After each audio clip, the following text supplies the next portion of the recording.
சாய் பக்தர்களுக்கு என் அன்பு வணக்கங்கள். ஓம் சாய்ராம். என் அன்பு குழந்தையே, இன்று ஒரு முக்கிய செய்தி உன்னிடம் தெரிவிக்க வந்திருக்கிறேன்.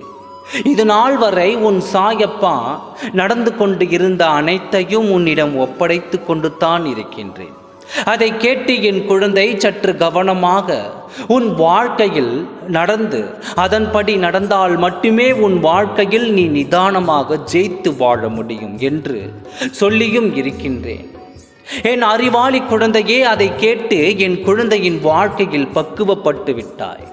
எதை செய்தால் எப்படி நடந்தால் என் வாழ்க்கையை நான் பாதுகாப்பேன் என்று தெரிந்து இப்பொழுது நீ செய்யும் ஒவ்வொரு செயலிலும் மன கட்டுப்பாட்டுடன் மனதை பொறுமையாக ஒருநிலைப்படுத்தி ஒவ்வொரு காரியத்தையும் நீ செயல்படுத்தி வருகிறது உன் சாயப்பாவிற்கு தெரியும். நான் அதில் மிகவும் மகிழ்ச்சி அடைகிறேன். உன் துணையின் இல்லத்தில் இப்பொழுது நடந்து கொண்டு இருப்பது என்ன தெரியுமா? என் அன்பு குழந்தையே, எப்பொழுதும் சாயப்பா சாயப்பா என்று சொல்லிக் கொண்டு இருக்கும் என் பிள்ளைக்கு சீக்கிரத்தில் நல்லதொரு முடிவை கொடுக்க வேண்டும் என்று நான் காத்திருக்கின்றேன். என்றும் என் நாமத்தை ஜபித்து கொண்டு உன் வாழ்க்கையை கவனித்து வரும் என் குழந்தையை நீ யாருக்கும் எந்த துரோகமும் என் மனதால் கூட செய்யவில்லை என்று உன் சாயப்பா நான் அறிவேன். யாராவது கஷ்டப்பட்டு கவலைப்பட்டு வேதனைப்பட்டு இருந்தால் உன்னால் முடிந்த உதவியை அவர்களுக்கு செய்துவிட்டு என்னிடம் வந்து வேண்டுதலை வைப்பாய். அவர்களுக்கு உதவுங்கள் சாயப்பா, அவர்களுடைய வேதனையை போக்குங்கள் என்று உன் மனதில் 1000 வேதனை இருந்தாலும் மற்றவர்களுடைய வேதனைக்காக நீ என்னிடம் வேண்டுதல் வைப்பது என் குழந்தையை நினைத்து நான் பெருமைப்படும் அளவிற்கு இருக்கிறது.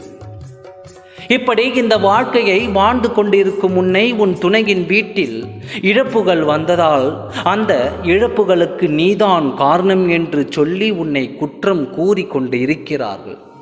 நீ செய்ததின் விளைவு தான் என்று நம் வீட்டில் இப்படி ஆகிவிட்டது என்று உன் துணையிடம் பேசிக் கொண்டிருக்கிறார்கள். நீ அவர்களுக்கு விட்ட சாபங்கள் தான் அவர்களின் இல்லம் இப்பொழுது இழப்புகளை சந்தித்து கொண்டு இருக்கிறது என்று உன்மேல் பழி சுமத்தி கொண்டிருக்கிறார்கள். அவர்களுக்கு தெரியாது அல்லவா உன் உள்ளத்தை பற்றி? எப்பொழுதும் வாழ்க்கையில் நம்மை பற்றி தெரியாதவர்களுக்கும் நாம் அருமை புரியாதவர்களுக்கும் புரிய வைக்க வேண்டும் என்ற அவசியம் இல்லை. புரிய வைக்க வேண்டும் என்று எண்ணிக்கொண்டு இருந்தால் இந்த ஒரு வாழ்க்கை உனக்கு பத்தாது. அதனால் இவர்களை எல்லாம் நீ ஓரமாக ஒதுக்கி வைத்துவிடு.